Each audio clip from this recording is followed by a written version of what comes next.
C'est une question très importante et actuellement elle est un peu détournée par nos gouvernements dans les pays démocratiques où on organise des séances d'approbation finalement des techniques, mais ça ne dit pas ce nom-là. Ça s'appelle par exemple des débats publics où on a le droit de poser des questions à des experts, mais finalement il n'y a aucun engagement de l'État pour utiliser ce qui a été exprimé par les gens et le transformer en loi, en réalité. C'est-à-dire que c'est seulement une façon pour l'État, quand je dis l'État, c'est plus large que ça, c'est l'industrie, c'est les chercheurs, c'est de se couvrir, mais de faire de toute façon ce qu'ils ont prévu de faire, mais de faire une espèce d'acclimatation de la population à la technologie. On le voit actuellement, par exemple, avec les nanotechnologies. On le voit très fort dans la région de Grenoble, ça a commencé, mais c'est ailleurs. Il y a des sociologues qui sont payés pour travailler comment rendre acceptable la technologie à la population. J'invente pas les mots, c'est comme ça, vraiment. Il y a des contrats, on leur donne des contrats, on donne des sous, et évidemment on trouve des sociologues pour le faire. Comment on pourrait faire pour que les gens acceptent les technologies? Et c'est la grande préoccupation de tous les gens qui veulent bouleverser le monde, sans savoir où l'amener d'ailleurs. Donc c'est un peu dans ce genre de choses qu'on amène les citoyens, et pour moi ce sont des leurres démocratiques, c'est vraiment un abus. Et je crois que, en même temps, je crois qu'il appartient aux citoyens de décider de l'avenir des techniques. Pourquoi? Parce que c'est les citoyens qui payent d'abord pour mettre ça au point. La recherche est payée par les citoyens, par leurs impôts. Mais c'est aussi les citoyens qui paient les pots cassés quand ça ne marche pas bien, quand il y a des retombées inattendues et négatives. Donc les citoyens sont en droit d'exiger qu'on fasse ce qu'ils ont décidé. Alors évidemment, quand on dit ça à des chercheurs, les citoyens ne comprennent rien, qu'est-ce qu'ils vont, ils vont raconter n'importe quoi, on ne peut pas se fier à des gens qui n'ont pas une éducation scientifique.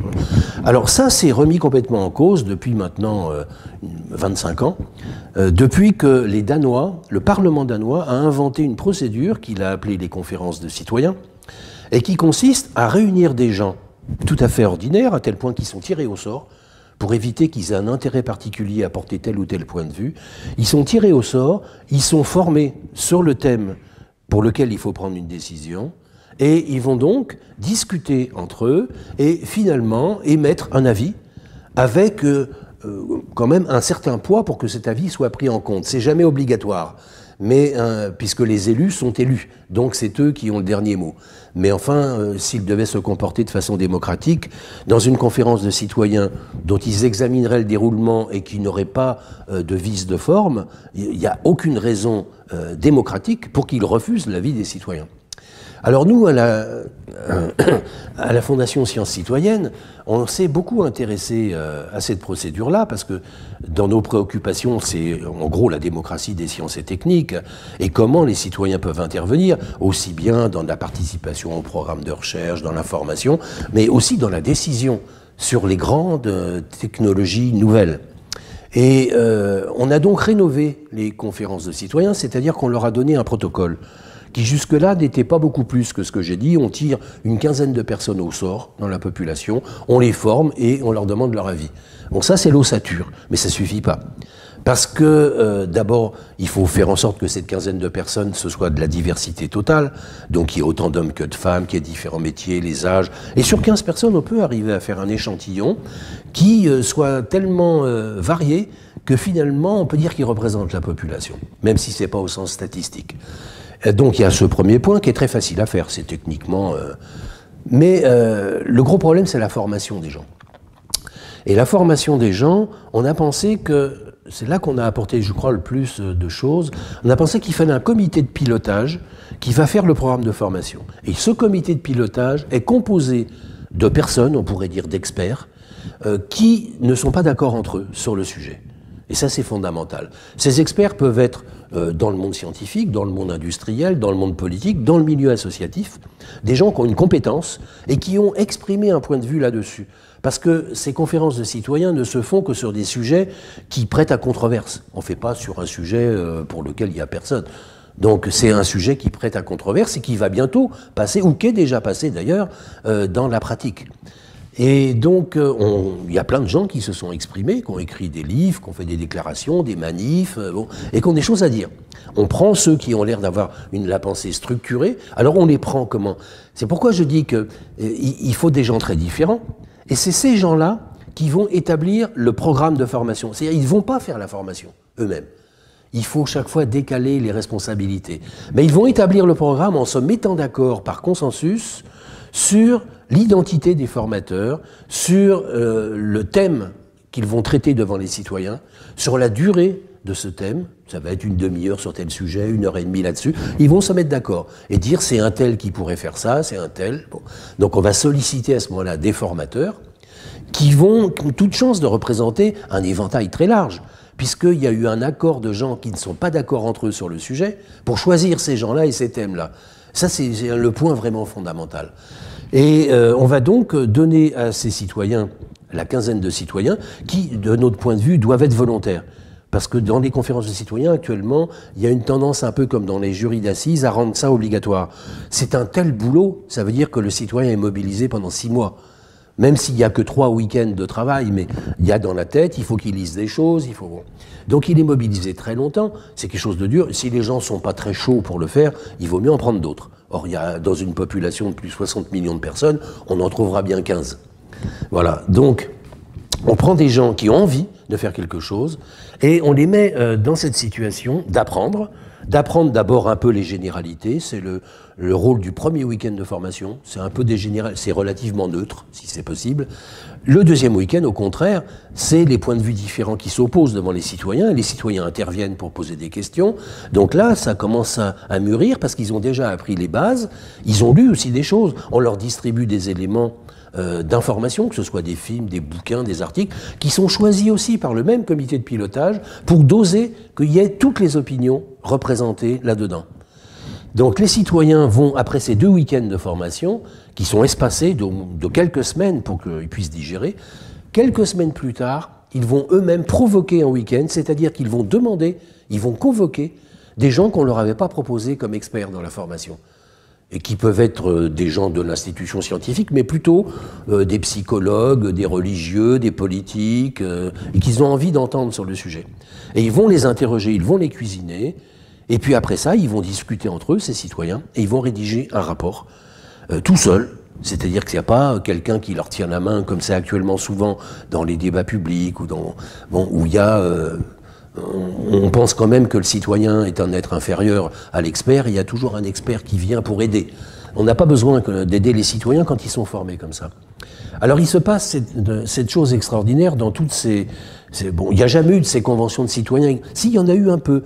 Il y a eu récemment celle sur l'enterrement des déchets nucléaires, le débat sur CIGEO à Bure, enfin le débat était à Paris. Donc c'était sur ce protocole, parce que la personne qui présidait le comité de pilotage, Marie-Angèle Hermite, qui est une juriste, est en même temps la personne avec qui nous avons travaillé à Sciences Citoyennes pour rédiger un projet de loi sur les conventions de citoyens. Donc elle a essayé d'appliquer ce protocole. Donc ça commence à venir un petit peu. Mais plus largement, il y a eu des centaines de conférences de citoyens, plus ou moins bien faites, sur des règles variées dans le monde entier. Mais il y a une chose sur laquelle tous les observateurs, les sociologues qui travaillent là-dessus, sur la démocratie technique, ils étudient tout ça. Ils sont tous stupéfaits de voir comment ces gens deviennent intelligents, les citoyens. On peut dire intelligents, c'est-à-dire ils comprennent les choses, ils posent des bonnes questions et tout, alors qu'ils ne l'auraient pas fait la veille.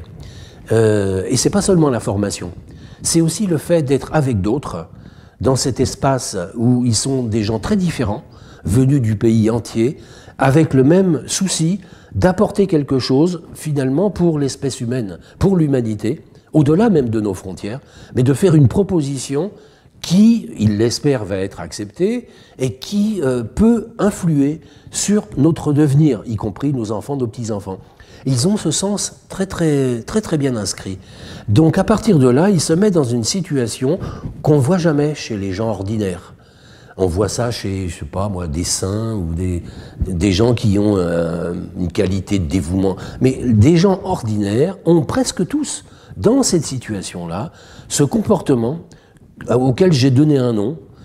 J'ai un bouquin qui devrait sortir dans quelques mois. J'ai donné le nom d'humanitude. Humanitude, alors évidemment ça évoque un peu Ségolène Royal, bon. Mais je crois que là, c'est justifié. L'humanitude, c'est quelque chose qui est un comportement pour mettre en action l'humanité de l'homme pour tous les hommes, sans privilégier les uns ou les autres, et qui donc est nourri d'intelligence, de générosité, d'altruisme, d'invention, de plein de qualités que les gens développent là. Après, quand ils repartent chez eux, en général, ils sont un peu frustrés, surtout si le débat n'est pas suivi de fait, s'il n'y a pas une loi qui vient leur donner raison. Mais je crois que quasiment tous les gens, au moins les volontaires, les autres, je ne sais pas, et les volontaires qui sont quand même assez nombreux, le tiers à peu près des gens sollicités, pour tout dire. Donc ça veut dire qu'en France, il y aurait 20 millions de personnes qui seraient capables d'humanitude. Et les autres, peut-être, si on les poussait un peu. Mais c'est quelque chose d'extraordinaire, parce que quand on constate ça, moi j'ai été un peu observateur de ces conférences de citoyens, quand on constate ça, on se dit qu'il y a un gâchis d'humanité partout. Parce que finalement, si la démocratie se ramène seulement à demander aux gens de mettre un bulletin dans une urne pour voter contre un type, contre un autre, non, les gens sont capables de beaucoup plus, sont capables d'inventer le programme, sont capables de le décrypter, mais on ne leur donne pas cette occasion. Il faut un mouvement solennel, il faut un instinct dans lequel on peut poser tout ça. Donc je crois qu'il y a un gâchis d'humanité, et je pense que la seule façon de sortir de la situation lamentable où se trouve tout le monde entier aujourd'hui, on parle de crise économique, écologique, bon, financière et tout, mais les gens sont capables de résoudre ça. Et les gens de tous les pays, à mon avis, auraient à peu près le même point de vue là-dessus, même si leurs experts et leurs politiques se disputent. Les gens de tous les pays ont des avis d'homo sapiens qui cherchent à faire mieux que ce qu'il y avait avant. Donc il me semble que ces conventions de citoyens, c'est une priorité, c'est pas un gadget, c'est pas une façon comme une autre de décider, c'est une façon complètement unique, c'est original, et c'est quelque chose qui apporterait énormément et qui est peut-être notre seule chance de sortir de ce marasme technologique.